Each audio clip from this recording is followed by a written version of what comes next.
তো গাইজ আজকে সকালে ঘরে বসেছিলাম, তাই ভাবলাম কি করব। ভাবলাম যে একটু ডিনারটা করে বাড়িতে ঘুরে আসি।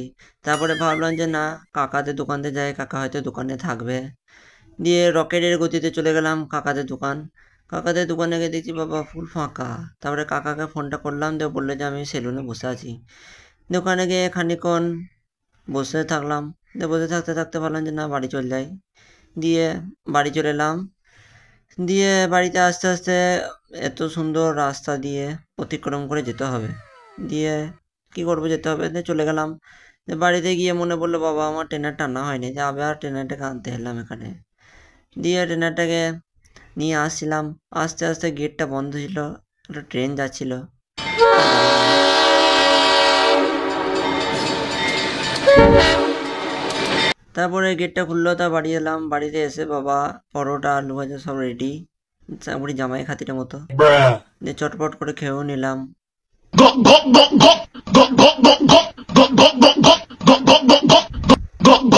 দিয়ে খাওয়া দাওয়া শেষে ভাবলাম যে একটু কাকাদের বাড়ি যাই, কাকা হয়তো বাড়িতে আছে।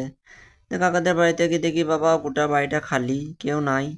দিয়ে আমি একটু ফ্যানটাকে চালিয়ে ভাবলাম যে কী করবো, একটু শুয়ে থাকি। দিয়ে শুয়ে থাকলাম। তা করতে করতে দেখি একটা বান্দর ডাকছে। ই আবার কেমন মুখ।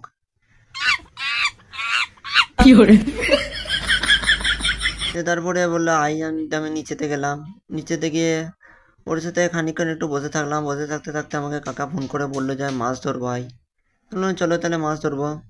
দিয়ে আমি আর ও পালিয়ে আসছিলাম বাড়ি। দিয়ে বাড়িতে এসে ভাবলাম কী করবো, একটু খোল ভাজতে হবে। দিয়ে খোলটাকে ভাজলাম। এটা হলো মাছের এক ধরনের চার। দিয়ে এটাকে একটু সেন করার জন্য একটু আম গাছের পাতা মানে ওই আর কি দিয়ে দিলাম, যাতে ভালো সেন পাড়া হয়, তাতে তবেই তো মাছটা আসবে। দিয়ে 2-3 দিন ভাজাভাজি করার পর অলরেডি কমপ্লিট হয়ে গেছে। দিয়ে ওটাকে আমি পুকুরে নিয়ে চলে এলাম।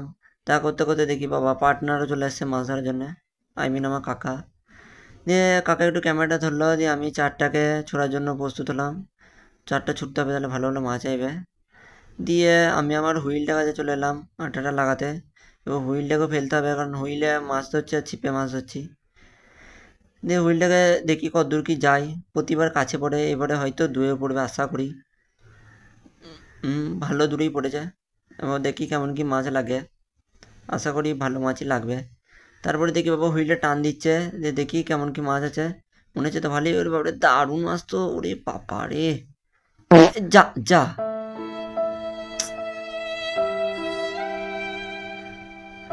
খুব কষ্ট লাগলো, মাছটা পড়ে গেল। তা করতে করতে দেখি বাবা কাকা আবার একটা মাছ ধরে নিয়েছে বড় পাড়া। ওহ, ওকে বান্দর ছানাটাকে দিচ্ছে আবার ধরার জন্যে। ও ভয় খাচ্ছে, ধরতে পারছে না, এই দেখতে পাচ্ছ। তা করতে করতে দেখি বাবা হুইলে আবার একটা মাছ লেগে গেছে বড় পাড়া মনে হচ্ছে। দেখি কেমন মাছটা।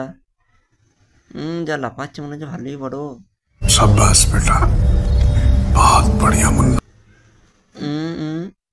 ওটা দারুণ মাছ তো।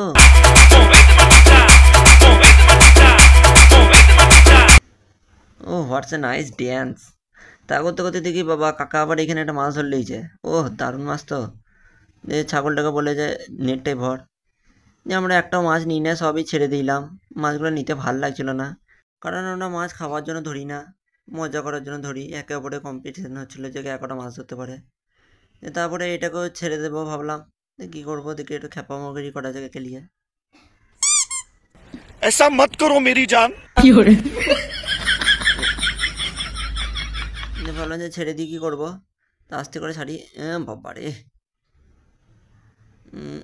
মাছ পেয়েছি মাছ পেয়েছি। दिमाग खराब हो जाएगा मैं माँ। ছেড়ে দিই। ছেড়ে দিলাম, ফুরুত করে পালিয়ে গেল। তা করতে করতে আমি আবার হুইলটা একটা মাছ পেলাম। দেখতেই পাচ্ছ কত লাফাচ্ছে, কীরকম মাছ দেখাই যাক এটা। ভালো মাছই তো মনে হচ্ছে। ওরে বাবারে কি লাফাচ্ছে।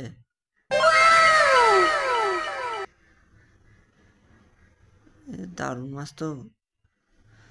তো গাইজ এটা কত ওজন তোমরা কমেন্টে বলে যাও। ছেড়ে দিলাম এটাকে, কারণ আমরা সব মাছই ছেড়ে দিচ্ছি। দিয়ে আমি আমার হুইলটা কুটিয়ে নিলাম, কাকা ছিপটা কুটিয়ে নিয়ে দাঁড়িয়ে ছিল। দিয়ে বললাম একটু ক্যামেরাটা করে দাও, দিয়ে বললে ঠিক আছে। দিয়ে হুইলটা কুটুতে অনেকটা মাছ পিছি বাবারে। দেখো কত বড় মাছ পেয়েছি দেখবে। আরে বাবা अभी मैं गाली नहीं दे सकता। नहीं गाली नहीं देना। বিশাল তো।